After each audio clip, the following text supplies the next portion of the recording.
গর্ভাবস্থার যে কোনো পর্যায়ের কিছু লক্ষণই আপনি বুঝে যেতে পারবেন আপনার গর্ভে যে সন্তানটি বেড়ে উঠছে সেটি একটি ফুটফুটে কন্যা সন্তান। কন্যা সন্তান হওয়ার প্রধান ৯টি লক্ষণ সম্পর্কে আমি আপনাদেরকে জানাবো, যা বিভিন্ন তথ্য অনুযায়ী বা বিভিন্ন মায়ের ওপরে করা গবেষণা অনুযায়ী উঠে এসেছে। তাই আপনি যদি এই তথ্যগুলো জানতে চান, সম্পূর্ণ ভিডিও জুড়ে আমাদের সাথে থাকতে হবে। এই তথ্যগুলোর মধ্যে কিছু তথ্য এমন রয়েছে যা গর্ভাবস্থার প্রাথমিক পর্যায়ে আপনার মাঝে দেখা যাবে, আবার কিছু তথ্য এমন রয়েছে যা আপনি শেষের দিকে ডেলিভারির আগে দেখতে পারেন। আবার অনেকেই প্রশ্ন করে থাকেন, পেটের কোন পাশে নড়াচড়া করলে বোঝা যায় যে এটি ছেলে সন্তান নাকি মেয়ে সন্তান। সেই তথ্যটিও আজকের ভিডিওর মাধ্যমে আপনাদেরকে জানানো হবে। যদি এই চ্যানেলে নতুন হয়ে থাকেন তবে অবশ্যই চ্যানেলটি সাবস্ক্রাইব করে দেবেন। ফেসবুক পেজ থেকে আমাদের এই ভিডিওটি দেখে থাকলে পেজটি ফলো করতে ভুলবেন না। চলুন শুরু করা যাক। আপনি যখন গর্ভধারণ করেন প্রাথমিক পর্যায় থেকেই কিন্তু লক্ষণগুলো দেখা দিতে শুরু করে। কিছু কিছু গর্ভবতী মায়েরা পিরিয়ড মিস করার আগে থেকেই লক্ষণ দেখতে শুরু করেন, কেউ কেউ আবার গর্ভাবস্থার ১২ সপ্তাহের মধ্যে লক্ষণ দেখতে শুরু করেন। মেয়ে সন্তান হওয়ার প্রধান ও প্রথম লক্ষণ হিসেবে আমরা বলবো আপনার মুড সুইংস বা অলসতার কথা। গর্ভধারণ করলে দেহে বিভিন্ন ধরনের হরমোনের ইমব্যালেন্স ঘটতে থাকে, যার কারণে আপনি গর্ভাবস্থায় মর্নিং সিকনেস, ক্লান্তি, দুর্বলতা এই জাতীয় সমস্যাগুলো অনুভব করেন। তবে আপনি খেয়াল করবেন আপনার মর্নিং সিকনেস, ক্লান্তি, দুর্বলতা কতটা বেশি। যাদের ক্লান্তি, দুর্বলতা, মর্নিং সিকনেস, ঘুম থেকে উঠতে ইচ্ছা না করা বা কাজ না করার ইচ্ছা বেশি পরিমাণে দেখা যায়, মুড সুইংস হয়, মুড বেশি পরিমাণে খারাপ থাকে বা অল্পতেই আবেগ অনুভূতিগুলো প্রকাশ পেতে থাকে, তাদের কিন্তু কন্যা সন্তান হতে চলেছে এমনটাই আশা করা যায়। আর যদি এমন হয় মুড সুইংসের সমস্যা আপনার তেমন একটা হচ্ছে না, মুড বেশ ভালোই থাকে, ক্লান্তি, দুর্বলতা বা মর্নিং সিকনেসের সমস্যা হালকা হালকা হয়, প্রথম ৩ মাসই ছিল, তারপরে আপনি বেশ চাঙা অনুভব করছেন, কাজ করতে আপনার বেশ ভালোই লাগে, সেক্ষেত্রে এটি পুত্র সন্তান হবার একটি বড় ইঙ্গিত।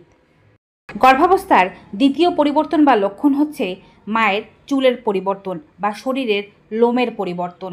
ছেলে সন্তান পেটে থাকলে মায়ের দেহে এক ধরনের হরমোনের মাত্রা বাড়ে, মেয়ে সন্তান পেটে থাকলে অন্য ধরনের হরমোনের মাত্রা বাড়ে। মেয়ে সন্তান পেটে থাকলে সাধারণত যেই হরমোন থাকে সেই হরমোন তো মায়ের শরীরে আগে থেকেই আছে, কারণ মা তো নিজেই একজন মেয়ে, সে কারণে পরিবর্তনগুলো একটু অন্যরকমভাবে দেখা যায়।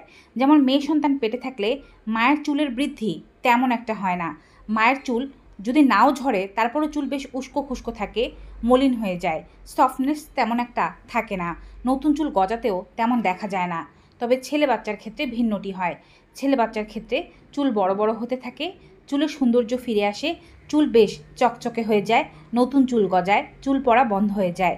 চুলের পাশাপাশি দেহের অন্যান্য অংশেও লোম বা পশমের পরিমাণ বাড়তে দেখা যায় এবং গ্রোথ বেশি হতে দেখা যায়, যেটি মেয়ে সন্তানের ক্ষেত্রে দেখা যায় না।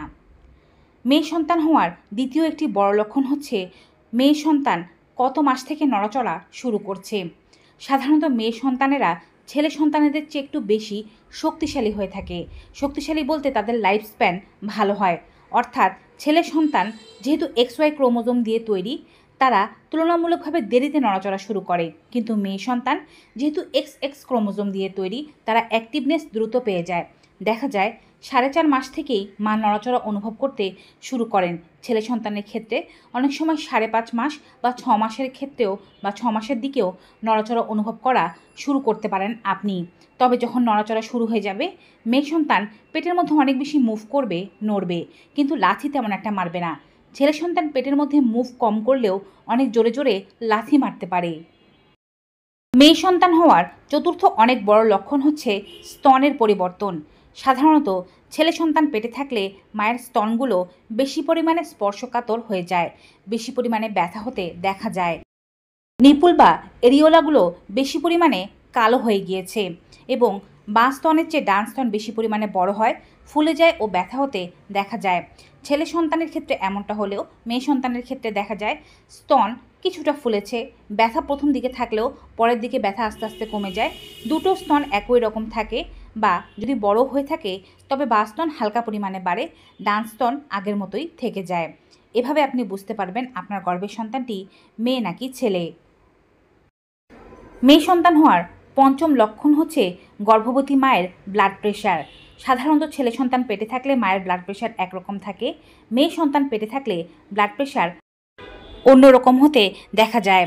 মেয়ে সন্তান পেটে থাকলে মা অতিরিক্ত পরিমাণে ক্লান্তি দুর্বলতা অনুভব করেন এবং তাদের খাবারেও বেশ পরিবর্তন আসতে দেখা যায় এবং তারা অনেক কিছুই খেতে পারেন না বলে ব্লাড প্রেশার প্রায় সময় লো থাকে বা নর্মাল রেঞ্জের মধ্যে থাকতে দেখা যায়। তবে ছেলে সন্তানের ক্ষেত্রে মা বেশ চাঙা অনুভব করেন, মর্নিং সিকনেস তেমন একটা হয় না, বমি বমি ভাবও তেমন একটা হয় না বিধায় মা ভালো মন্দ খেতে পারেন, তার ব্লাড প্রেশার নর্মাল থাকে বা আগের চেয়ে একটু পরিমাণে বাড়তি হতে দেখা যায়। বিশেষ করে এটি গর্ভাবস্থার শেষের দিকে দেখা যাবে যে মায়ের ব্লাড প্রেশার সামান্য একটু বেশি থাকছে ছেলে বাচ্চার ক্ষেত্রে, কিন্তু মেয়ে বাচ্চার ক্ষেত্রে লো ব্লাড প্রেশার থাকতে পারে বা থাকলেও নর্মাল থাকতে পারে। ষষ্ঠ লক্ষণ হচ্ছে গর্ভবতী মায়ের শোয়ার ধরন। গর্ভে মেয়ে বাচ্চা থাকলে গর্ভবতী মায়েরা সাধারণত ডান কাত ফিরে শুতে বেশি পরিমাণে পছন্দ করে থাকেন, তবে গর্ভে ছেলে বাচ্চা থাকলে তার উল্টোটি হয়। তাহলে গর্ভবতী মায়েরা বাঁ কাত ফিরে শুতে বেশি পরিমাণে স্বাচ্ছন্দ্য অনুভব করে থাকেন। গর্ভে মেয়ে বাচ্চা থাকার সপ্তম লক্ষণ। এবারে বলবো পেটের কোন পাশে নড়াচড়া করলে বা কোন পাশে ভার বেশি পরিমাণে অনুভব হলে আপনি বুঝবেন যে আপনার মেয়ে বাচ্চা হবে। সাধারণত মেয়ে বাচ্চা পেটে থাকলে পেটের বাম পাশে বেশি পরিমাণে নড়াচড়া অনুভব হয়। গর্ভাবস্থার শুরুর থেকে আপনি খেয়াল করবেন কোন পাশে আপনি বেশি পরিমাণে নড়াচড়া অনুভব করছেন, ভার কোন পাশে বেশি লাগছে, বাচ্চা বেশিরভাগ কোন পাশে থাকে। বাচ্চা যদি বেশিরভাগ বাঁ পাশে থাকে, বাঁ দিক দিয়ে নড়াচড়া শুরু করে, সেক্ষেত্রে এটি মেয়ে সন্তান হওয়ার একটি ইঙ্গিত। যদি তার উল্টোটি বা অপোজিটটি হয়, অর্থাৎ ডান পাশে বেশি পরিমাণে ভার হয়, এখানেই বাচ্চা বেশি পরিমাণে থাকতে স্বাচ্ছন্দ্য অনুভব করে থাকে, তবে এটি ছেলে সন্তান হওয়ার একটি বড় ইঙ্গিত। মেয়ে সন্তান হওয়ার অষ্টম লক্ষণ হচ্ছে গর্ভবতী মায়ের পেট। মেয়ে সন্তান পেটে থাকলে গর্ভবতী মায়ের পেট তুলনামূলকভাবে আগে থেকেই বোঝা যেতে শুরু করে। তার পেট বেশ বড় ও গোলাকার হয়ে থাকে, কিছু কিছু ক্ষেত্রে কিছুটা চ্যাপটাও দেখা যেতে পারে। অনেকে ভাবতে পারেন হয়তো বাচ্চার ওজন বেশি কিংবা পেটে দুটো বাচ্চা আছে, কিন্তু বিষয়টি তেমন নয়। মেয়ে বাচ্চার ক্ষেত্রে পেটটা এমন শেপের দেখা যেতে পারে, তবে ছেলে বাচ্চা থাকলে পেটটা উপরের দিকে বেশি ফোলা থাকবে না, গোলাকার থাকলেও নিচের দিকে বেশি পরিমাণে ঝুঁকে থাকবে। নবম ও সর্বশেষ হচ্ছে প্রসব ব্যথা সম্পর্কে। মেয়ে বাচ্চা ও ছেলে বাচ্চার প্রসব ব্যথাও ভিন্ন সময় উঠতে পারে এবং কি প্রসব ব্যথার ধরনও ভিন্ন রকম থাকতে পারে। ছেলে বাচ্চা সাধারণত 8 মাস 24 দিন কমপ্লিট হওয়ার পরেই নর্মাল ডেলিভারি পেন উঠে এবং বাচ্চা হয়ে যেতে পারে।